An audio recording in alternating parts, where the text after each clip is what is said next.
Judges 16-17. Samson and Delilah.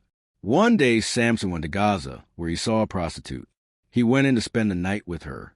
The people of Gaza were told, "Samson is here." So they surrounded the place and lay in wait for him all night at the city gate. They made no move during the night, saying, "At dawn we'll kill him." But Samson lay there only until the middle of the night. Then he got up and took hold of the doors of the city gate, together with the 2 posts, and tore them loose, bar and all. He lifted them to his shoulders and carried them to the top of the hill that faces Hebron. Some time later, he fell in love with a woman in the valley of Sorek whose name was Delilah. The rulers of the Philistines went to her and said, "See if you can lure him into showing you the secret of his great strength and how we can overpower him so we may tie him up and subdue him. Each one of us will give you 1,100 shekels of silver." So Delilah said to Samson, "Tell me the secret of your great strength and how you can be tied up and subdued." Samson answered her, "If anyone ties me with 7 fresh bowstrings that have not been dried, I'll become as weak as any other man." Then the rulers of the Philistines brought her 7 fresh bowstrings that had not been dried, and she tied him with them. With men hidden in the room, she called to him, "Samson, the Philistines are upon you." But he snapped the bowstrings as easily as a piece of string snaps when it comes close to a flame. So the secret of his strength was not discovered. Then Delilah said to Samson, "You have made a fool of me. You lied to me. Come now, tell me how you can be tied." He said, "If anyone ties me securely with new ropes that have never been used, I'll become as weak as any other man." So Delilah took new ropes and tied him with them. Then, with men hidden in the room, she called to him, "Samson, the Philistines are upon you." But he snapped the ropes off his arms as if they were threads. Delilah then said to Samson, "All this time you have been making a fool of me and lying to me. Tell me how you can be tied." He replied, "If you weave the 7 braids of my head into the fabric on the loom and tighten it with the pin, I'll become as weak as any other man." So while he was sleeping, Delilah took the 7 braids of his head, wove them into the fabric, and tightened it with the pin. Again she called to him, "Samson, the Philistines are upon you." He awoke from his sleep and pulled up the pin and the loom with the fabric. Then she said to him, "How can you say, 'I love you,' when you won't confide in me? This is the 3rd time you have made a fool of me and haven't told me the secret of your great strength." With such nagging, she prodded him day after day until he was sick to death of it. So he told her everything. "No razor has ever been used on my head," he said, "because I have been a Nazirite dedicated to God from my mother's womb. If my head were shaved, my strength would leave me, and I would become as weak as any other man." When Delilah saw that he had told her everything, she sent word to the rulers of the Philistines, "Come back once more. He has told me everything." So the rulers of the Philistines returned with the silver in their hands. After putting him to sleep on her lap, she called for someone to shave off the 7 braids of his hair, and so began to subdue him, and his strength left him. Then she called, "Samson, the Philistines are upon you." He awoke from his sleep and thought, "I'll go out as before and shake myself free." But he did not know that the Lord had left him.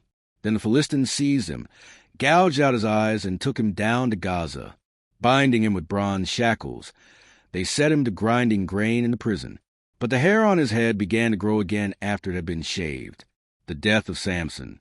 Now the rulers of the Philistines assembled to offer a great sacrifice to Dagon their god and to celebrate, saying, "Our God has delivered Samson, our enemy, into our hands." When the people saw him, they praised their God, saying, "Our God has delivered our enemy into our hands, the one who laid waste our land, and multiplied our slain." While they were in high spirits, they shouted, "Bring out Samson to entertain us." So they called Samson out of the prison, and he performed for them. When they stood him among the pillars, Samson said to the servant who held his hand, "Put me where I can feel the pillars that support the temple, so that I may lean against them." Now the temple was crowded with men and women. All the rulers of the Philistines were there, and on the roof were about 3,000 men and women watching Samson perform. Then Samson prayed to the Lord, "Sovereign Lord, remember me. Please, God, strengthen me just once more, and let me with one blow get revenge on the Philistines for my 2 eyes." Then Samson reached toward the two central pillars on which the temple stood, bracing himself against them, his right hand on the one and his left hand on the other. Samson said, "Let me die with the Philistines." Then he pushed with all his might, and down came the temple on the rulers and all the people in it. Thus he killed many more when he died than while he lived. Then his brothers and his father's whole family went down to get him. They brought him back and buried him between Zorah and Eshtaol in the tomb of Manoah his father. He had led Israel 20 years. Micah's idols. Now a man named Micah from the hill country of Ephraim said to his mother, "The 1,100 shekels of silver that were taken from you and about which I heard you utter a curse, I have that silver with me. I took it." Then his mother said, "The Lord bless you, my son." When he returned the 1,100 shekels of silver to his mother, she said, "I solemnly consecrate my silver to the Lord for my son to make an image overlaid with silver. I will give it back to you." So after he returned the silver to his mother, she took 200 shekels of silver and gave them to a silversmith, who used them to make the idol, and it was put in Micah's house. Now this man Micah had a shrine, and he made an ephod and some household gods, and installed one of his sons as a priest. In those days Israel had no king. Everyone did as they saw fit. A young Levite from Bethlehem in Judah, who had been living within the clan of Judah, left that town in search of some other place to stay. On his way, he came to Micah's house in the hill country of Ephraim. Micah asked him, "Where are you from?" "I'm a Levite from Bethlehem in Judah," he said, "and I'm looking for a place to stay." Then Micah said to him, "Live with me and be my father and priest, and I'll give you 10 shekels of silver a year, your clothes and your food." So the Levite agreed to live with him, and the young man became like one of his sons to him. Then Micah installed the Levite, and the young man became his priest and lived in his house. And Micah said, "Now I know that the Lord will be good to me, since this Levite has become my priest."